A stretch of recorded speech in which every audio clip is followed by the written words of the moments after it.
Beautiful music there by TM Music. All right, and go over to TM Music on all streaming platforms to download that and to stream that and enjoy the music. And he said, of course, he's also on YouTube as well, so you can go check him out on YouTube. Well, now we're going to get into some conversation on the nutrition segment. And today, on nutrition segment, we are going to be talking about disease management and how to use nutrition to help you in this regard. Akosia Konidu Yadom, who is a state-registered nutritionist, has joined us on the show this morning, and she's going to help us to get into this conversation right away. Akosia, good morning. Good morning. How are you? Awesome. Yourself? I'm great, thank you. Yeah, I had a fantastic weekend with, different events happening. Matrix Vex was on Friday, and then Rhythms on the Runway was last night. Hey, and, I saw some of the videos. Oh, it was beautiful. It was beautiful, yeah. But anyway, so disease management. How do we use nutrition to deal with disease? So good nutrition, there are components of good nutrition, and then 7 components of them determines what good nutrition is. And we have carbohydrates, we have proteins, we have fats and essential oils. I didn't just want to say oils because then everybody can just go in for any oil. And then we have minerals, we have vitamins, we have dietary fiber, and then water. So in your daily, let's say, in and out activities, whatever you are putting in you as food, ask yourself if it is satisfying the 7 components of what a good nutrition should look like. And we've spoken here several times as to what a 4-star diet is. The staples, the animal protein and products, the fats and oil being the little star at the corner there, the legumes or the pulses, nuts and seeds, and then fruits and vegetables. When you plant them all in these 7 components, you can see that they reflect everything I've spoken about as far as the 7 components are concerned. Dietary fiber, obviously, it helps with our gut health. Water, we run on it literally, and then all the other nutrients supplying us with what we will need to prevent deficiencies. So we can have nutritional disorders like carbohydrate malabsorption. There are people whose bodies cannot properly absorb some of the nutrients we ingest. So in as much as we are talking about carbohydrate, protein, fats and oil, you can have, your problem can be you or your body properly absorbing every nutrient we're speaking about. We have disorders in amino acid absorption, and that will go a long way to affect you as far as your general well-being is concerned. And then disorder of protein digestion. So for some people, the ability of their body to break the protein they've had down. So it's one tricky thing about nutrition. Even though we are preaching that this is good, it could be another thing for your body as far as it being able to properly break down, for your body to have the iron it needs, for your body to have the folate it needs, for your body to pick the pulses, nuts and seeds. And when you are an individual with certain conditions, it becomes something we need to pay much attention to, because, for instance, if you have something wrong as far as lactase level is concerned, it means that no matter how good protein is, there are some proteins you can't go to handle, as far as the milk and dairy products are concerned, and they are intertwined, because you also are losing calcium in a way as far as you preventing 1, 2, 3. It's the same way that when your body is appreciating the good, then you can hit one stone. You can hit 3 birds with 1 stone. You can satisfy this and that. And then we have growth problems. So stunting can be a growth problem, and stunting when you don't check it. So I tell people that once your child starts eating, you have to make sure that seeing a specialist, a nutritionist should be your friend, a pediatrician should be your friend, because that is the window period for you to make sure that everything that is going wrong, it's corrected. Because after 2 years, you have a situation because stunting cannot be corrected. And then we have iron deficiency anemia. Now, there are clear signs for you to look out for to let you know that you have good nutrition. 1, healthy cholesterol levels. Now, for cholesterol, you have to do a lipid profile for them to know where your LDL cholesterol is, your HDL cholesterol is, and I think it should be part of us. Even among, I'm a health worker, among us as health workers, sometimes we hardly go for checkups. we are in a hospital, but checking up on ourselves can be a problem. Now, you have to make sure you are checking on your cholesterol levels. Yesterday, a friend visited us, and the guy did praise and worship in church and said he had chest pains. Kweku, that was it. Are you serious? Yes. Wow. That was it. So I was like, this can be cardiac arrest. Yeah. And all these are linked to cholesterol. As snappy as it can be, the guy is dead. Yeah. And so we need to make sure we are paying attention, because I always use myself, for example. I've been at borderline for hypercholesterolemia. My cholesterol levels were at the borderline. Okay. So any shoot up could bring me to me having the condition where I will be put on Lipitor or whatever it is, because they need to manage it. Yeah. And then we have your blood levels should be healthy, your blood pressure levels. So a normal blood pressure level should be anything lower than 120 by 80. So your systolic, that's the one on top, should be 120 or less. And then your diastolic. So the 120 by 80 is even at borderline. It's just like me telling you I've been at borderline. So that is your lookout too. If you have anything above 120 by 80, it could be pre-hypertensive. And then if you are hitting 138 by 90 plus, it means that you can clinically be diagnosed as being hypertensive, and you'll be put on medication. So we are empowering you with some of this information to make sure you do the right thing. And then you have to have a healthy weight.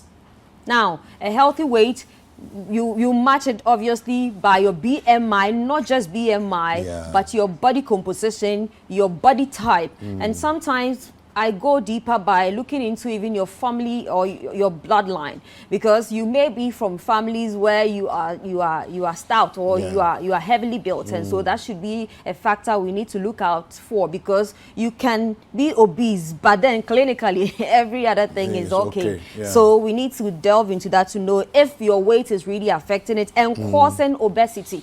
So once obesity is in, it means that your waist to hip, your waist to height, everything will give you out to let us know that, okay, everything is not working together. We can even do your body composition to know total fat, good fat, the bad fat, and then that's the visceral, and then the other fats to let us know where you fall. And it's even a powerful tool for us to know where the weight is coming from. Some individuals, it could be water, others it could be fat, others it could be protein, so that we know how to even help you. And then you have to have clear vision. So if you have blurry vision, it's a sign. If you have blurry vision and your sugar is spiking, then it's clearly something linked to diabetes. And then mental alertness. So you should be alert. Being on this segment alone today, you should be alert, and so that is also good. And then restful sleep. There are people who struggle in their sleep. If you are having sleep disorders, it could be a reason that your nutrition needs to be checked. And then we have regular bowel movement. There are individuals who go like for 3 days, for 1 week, have not used the washroom. That's a problem, because you are putting something in every day, and your body is made in such a way that every day, like a factory, you need to let go certain things. And so tell yourself, I need to stay hydrated, make fruits and vegetables or fiber-rich foods part of my daily meals, to make sure that every day, me, until I sit there, I am not wearing any dress, because I don't want any pouch following me. Yes. And then good muscle tone. It's very important. That has to do with the kind of physical activities you are involved in, because now for you to even have a healthier bone, it has everything to do with the kind of exercising you are doing and what you are putting on your plate. So a good bone or good muscle tone has everything to do with your nutrition, and then the kind of exercises you do. And then you have to have a healthy skin and a shiny hair. So those are the 10 points you have to put in mind to be helped as far as you putting yourself on the pedestal and being marked against what good nutrition should look like. And then when you have the diabetes, when you have the cholesterol, when you have the high blood pressure, it has everything to do with what lifestyle habits. And so once those are in, then we know that there are A, B, C's and D's to do, and then you matching yourself with the science will help you. Are there any things that we should avoid, generally speaking, if we realize that we are not well? Are there any particular things that we should Okay, so once you know that you are not well, sometimes even you not having adequate sleep, just like today, in fact, I wasn't in the mood because I slept after 2 a.m. and then 4 something, I had to be up again. Okay. And so you can imagine that how it can take a toll on you. And so I had to, it's something I've done over the years, and so I knew how to go about it. Now, make sure you have enough sleep. Make sure you have enough rest. I watched a video last week, and then I realized that outside, elsewhere, they have attached something like a student bed where you can fold them to your desk. So they have nap breaks, 1 hour. So when the time is due, you just roll.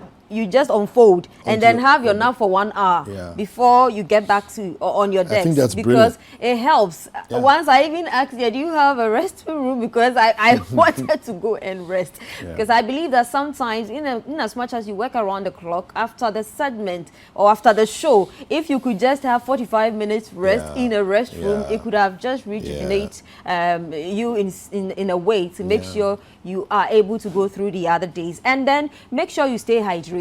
That is very important. For the sedentary person, 4 of this should work for you. For the athlete, a breastfeeding mother, or somebody who is physically active, 6 of the 500 ml should go for you. And then you make sure you eat with the 7 components I spoke about in mind. Ask yourself, is there carbohydrate? Is there protein? Is there healthy fats? Is there dietary fiber? Do I have minerals and vitamins? And the minerals and vitamins will come a lot of times from the fruits and vegetables and the pulses or the legumes you have. And then the foliage restores. That is obviously vegetables, because the greens fall under the vegetables. And then you making sure that you are checking your weight and occasionally checking your lipid or your cholesterol level, your sugar level, to let you know if you are not between, let's say, 3.8 to 5.5. Some people say 6. For the sugar level? For the sugar level, they should tell you that, okay, it's either you are constantly experiencing spikes. So if your sugar readings, as your fasting, is always at 6.0, there is a reason for you to be concerned, because any further spike, if you don't meet the right medical practitioner, will put you on metformin. And I believe that it's not something that is pleasant. My grandmother has been on it for decades. If once you start, you can't get away with it. After 6 months into some of these medications, your body gets used to it. That's why when you put people who are even on meal plans, you give them, I give them 3 months. That's for the serious ones. And then the people who like to really cheat and kind of give you wahala, I give them 6 months. There are people who go a year. But then if Kweku, I manage for 3 months to make you do something constantly, I'm sure your body will even communicate something to you. Your body will turn to accept it, and it becomes part of you. And so it's the same way I preach nutrients through what we eat. I am preaching against you taking medications, because it comes with a lot of side effects. Okay, so there's 7 things that we need to. So these are the signs you need to look out for. Okay. You should have a healthy cholesterol level, and that walking into any lab, they can do it for you. Check it for you. Check your LDL, HDL, check your triglycerides, and just check your total cholesterol, and be able to give you the interpretations for it. And then you need to know your BP level. Anything above 120/80 means that there is a reason for you to be concerned, because once it keeps happening, and I am your professional, I'll begin to tag you as somebody who is pre-hypertensive. And once you are crossing 130/90 means you are hypertensive. And then you need to make sure you are checking your weight. So have a normal BMI 18.5 kilogram per meter square to 24.9 kilograms per meter square, and then ask that you know your, not just your BMI, you should know your body type. Are you an ectomorph? Are you an endomorph? Are you a mesomorph? Are you from a family line where you have denser or bigger bones? And then are you also, sometimes you need to go further, because you are just not getting it. You've done the waist to hip, waist to height, but you still need a body composition to also let you know, so that if I want you to lose weight, I don't end up making you lose so that your head looks bigger than your whole body. I should be able to know where the problem is coming from. And then the other point has to be clear vision, mental alertness, restful sleep, regular bowel movement, good muscle tone, healthy skin and shiny hair, and then you need to make sure that you have healthy bones, and that has to do with diet, exercising, and then make sure you know your status. Are you normal? Are you obese? Are you overweight? Are you morbid? That should go a long way to help you. If you have the condition, manage. If you don't have it, it helps you also put things in check to make sure you prevent you having it. Okay. Now, before you just before you leave us, you know, a lot of people in our current economic climate will say, you know, Ghana hard. But you see, there's never been a time where Ghanaians have said, oh, Ghana cool. Every day Ghana is hard, you know. But honestly speaking, the heat is real. Yeah, but the heat is real. You should have seen last night the number of people that were present at Rhythms on the Runway. Are like, this Ghana has had business. Now, we are all here. You know, how is it Ghana hard that they are all here chilling and, you know, bought their tickets and everything else. But on the back of that, I'm just thinking to myself, you know, is there any excuse in this hard times for not eating properly? Kwaku, we've planned meals on this segment with just 10 cedis. And I believe that, trust me, even Coatem is now above 100 cedis. It's crazy. Malaria medication, it's something. Crazy. The first time I bought Coatem, I bought it 11 cedis or 12 cedis. It's crazy. And now you buy Coatem more than 100 cedis in this country where you have a lot of people complaining. You don't still have malaria. You don't have an excuse when it comes to your health, because it's heartbreaking. I work in a government facility. I meet a lot of people, a lot of patients who come, and you can clearly tell that they can't foot whatever they are being asked to pay. But this was something you could have just worked with. If you enter at the Raka market, contemporary 2 cedis, in as much as the economy is hard, that woman can have mercy on you and give you something small. You can just I went to buy veggies over the weekend, and the guy just dashed me extra ginger. Vegetables, it doesn't come with price tag. You just enter Mokola or Agbogbolosi. You know, I was very grateful. Are you on TV? You dash. But I think it's so you have no excuse. You can buy komi now. They say 3 cedis and 4 cedis. You can buy 1 komi and just get 1 tomato, small tomatoes. Just beg the woman, I want 1 cedi, and just beg the person onions. Just give me 1 piece for 1 cedi. And then if you can buy fish, which is obviously above 10 cedis now in some areas like where I live, you can just go for an egg. They say it's 2 cedis. And then with your vegetables, dandelions you don't buy in Ghana, so just get salt water, wash your dandelion, your onions, your tomatoes, slice it into something nice, and then make sure that you have your komi peeled, your egg beside it. If you can afford, we are now at almost 6 cedis. You can buy 1 small avocado, and you have a plate, which is avocado small. You can get even for 3 cedis or 4 cedis. So if you spend 10 cedis on this awesome meal, that will give you something in place of you even buying Coatem or some of the diabetic, hypertensive and cholesterol medication. I believe that it will go a long way to help you, because Kweku, I have people spend sometimes 1,600 on supplements. I get them for them. Crazy. 2,500. Like, if you are spending this on supplements, I believe buy good food. This is something that can walk through the whole month or even 2 with you, if you decide to plan with what I am planning for you in mind. You don't if you can't afford fish, we can even do beans with your kinky. And then if you are taking fish, I am on the same level with you. That is the trick the bigger restaurants play on us. They'll just do the cocoa for you and just put some leaf and everything on it, and then charge you bigger monies. Do it home. Akosia, fantastic. Thank you very much. Always a pleasure. How do people get in touch with you if they want to? Okay, so you can follow me on Instagram. I'll post this at The Nutritionist Akosia. And then Facebook, LinkedIn, Twitter, Nutritionist Akosia. And you can WhatsApp me on this if you have challenges. I'll be glad to direct you to my facility. I'll mention it on TV on 0243 350206. You don't have to pay for it. It's a government facility. So if you have help, if you have need, come. I'll just refer you, and then you'll be helped accordingly. Thank you. Thank you very much, Akosia. We've been speaking with Akosia Kunedu Yadom, and she's a state-registered nutritionist, and helping us to get into this conversation about eating your meds. You see, instead of taking meds,